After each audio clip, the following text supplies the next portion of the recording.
Баршаңызға сәлем, Гүлдер әлемі каналына қош келдіңіздер. Бүгін мен сіздерге жәндіктер пайда болған гүлдерді қалай дәрілеу керегін көрсетемін.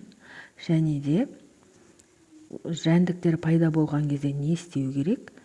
Видео сол туралы болады. Каналыма тіркеліп, лайк басып, комментария жазып, қоңыраушаны қосып қойыңыздар. Менің каналымда көптеген гүлдердің күтімі бар, және де үй жағдайында табиғи заттарменен зиянкестерді қалай жою керектігі туралы видеоларым бар. Бәрін ашып көрсеңіздер болады. Үй гүлдеріне зиянкестер қайдан келеді? Үй гүлдеріне зиянкестер ең алдымен топырақтан келеді. Дұрыс емес, качествосы, қоспасы нашар топырақтан келеді. Және де біз дұрыс қарамағаннан да болады. Мысалы, жапырақтарын жуып, гүлдің уақытылы шаңын тазалап, жапырағының астын, бетін бәрін тазалап сүртіп тұрмағаннан да болады. Жаздың күндері, көктем келген кезде далада өсетін кейбір гүлдерді біз далаға шығарамыз. Күзге қарай қайтадан үйге кіргіземіз. Сол кезде сол гүлмен бірге даладан жабысып келеді. Және де үйде тұрған гүлдерге де есікті терезені ашқан кезде үйге шіркейлер, сондай бір зиянкестер кірген кезде олардан да дәл сондай зиянкестер келіп гүлдерге жабысады. Содан сол гүлде зиянкес пайда болады. Ол топыраққа жұмыртқалайды. Топыраққа жұмыртқалап көбейеді. Сөйтіп жоғарғы жағындағы жапырақтың соғыменен тамақтанады. Егер сіздің үйде бір гүліңізге зиянкес пайда болса, демек ол басқа гүлдерге де жұғады. Сол үшін гүлдерге арналған кәдімгі зиянкестерді өлтіретін магазиндерде сатылатын препараттардың бірі осы Актара. Өте атақты және жақсы тараған түрі осы. Басқа да жаңағы зиянкестерді өлтіретін препараттар өте көп. Магазиннен дәл сондай препараттарды аласыздар. Сыртында бәрі қоспасы жазылып тұрады. Қанша литр суға қанша салу керектігі жазылып тұрады. Алдымен біз дәрілемес бұрын жапырақты жақсылап жуып алуымыз керек. Гүлдің жапырағын.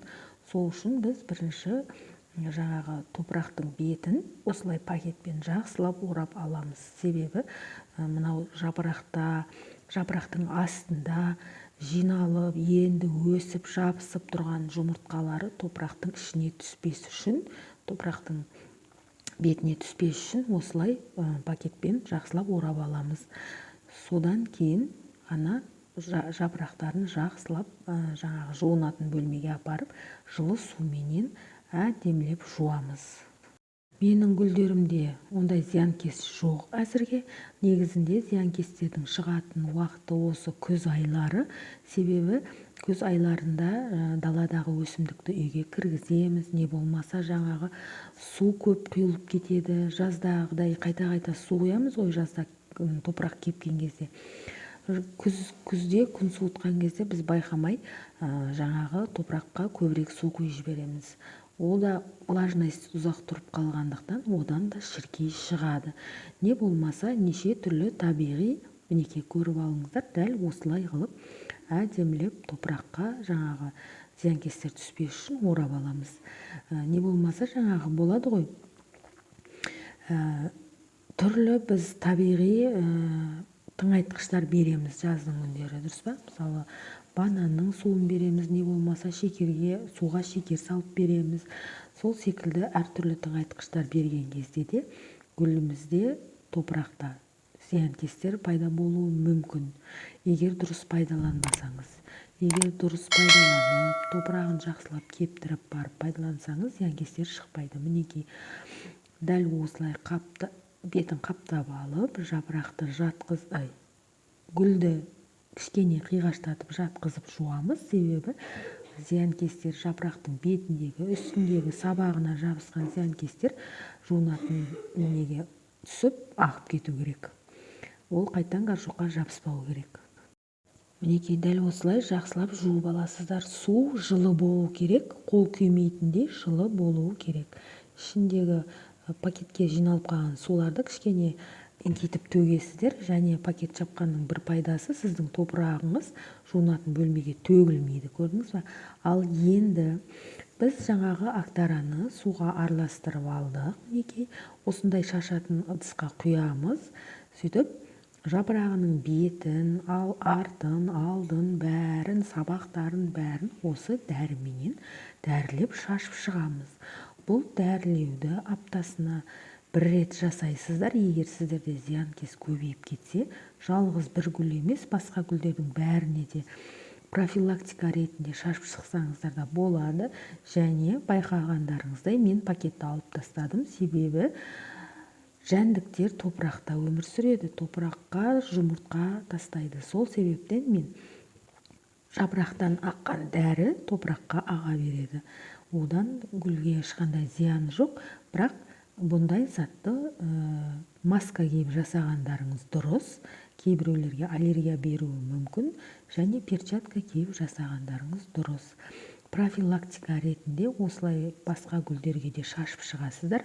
Ал жаңағы жәндік пайда болған гүлді қайта-қайта істейсіздер. Аптасына бір рет жасап шығасыздар. Жоқ, ол жерде болды, кетіп қалды десеңіз де, осы Актараны жаңағы сыртындағы составына қарап, араластырып, аптасына бір рет, не бір айда 2 рет, бір айда 3 рет жасайсыздар. Бірақ жоқ болып кетсе де қайта-қайта жасау керек. Себебі ол бірінші кезде жоқ болып кеткен секілді болып тұрады, кейін уақыт өте келе қайтадан шыға береді. Себебі топырақта да жаңағының жұмыртқалары болуы мүмкін. Не болмаса жапырақтың астында бір жерлерде қалып кетуі мүмкін, бір қабыршақтардың астында қалып кетуі мүмкін. Сол үшін қайта-қайта жасау керек. Және де бұл аптада Актарамен жасасаңыз, келесі аптада басқа дәрімен жасаңыз. Себебі біздің бұл жәндіктеріміз, зиянкестеріміз бір дәріменен қайта-қайта обработка жасай берсеңіз, оған уже иммунитет қалыптасады жәндіктерде. Содан кейін олар уже ол дәрінің де иісіне, ол дәрінің де химический заттарына өлмей қалады. Сол үшін дәрілейтін болсаңыз, сондай зиянкес пайда болса, магазиннен зиянкестерді өлтіретін 2 түрлі дәрі алыңыз. Не болмаса 3 түрлі дәрі алыңыз. Сөйтіп соны кезектестіріп істеңіз. Біреуінен кетпесе, біреуінен кетеді. Себебі жаңағы айтып өткендей, бұл зиянкестерде өте жаңағы өлермен болады. Сол себептен иммунитет қалыптасып, бір зат жаңағы шашып атқан химический затыңызға иммунитет қалыптасып, уже 2-ші рет, 3-ші рет пайдаланған кезде оған әсер етпей қалуы мүмкін. Негізінде гүл сататын магазиндерде дәл осылай химический зиянкестерді өлтіретін, үй гүлдерін, далада гүлдерін, бақшаларға түрлі дәрілер бар. Ал енді бүгінгі видеом сіздерге пайдалы болса, каналыма тіркеліп, лайк басып, комментарий жазып, қоңыраушаны қосып қойыңыздар. Назарларыңызға рахмет.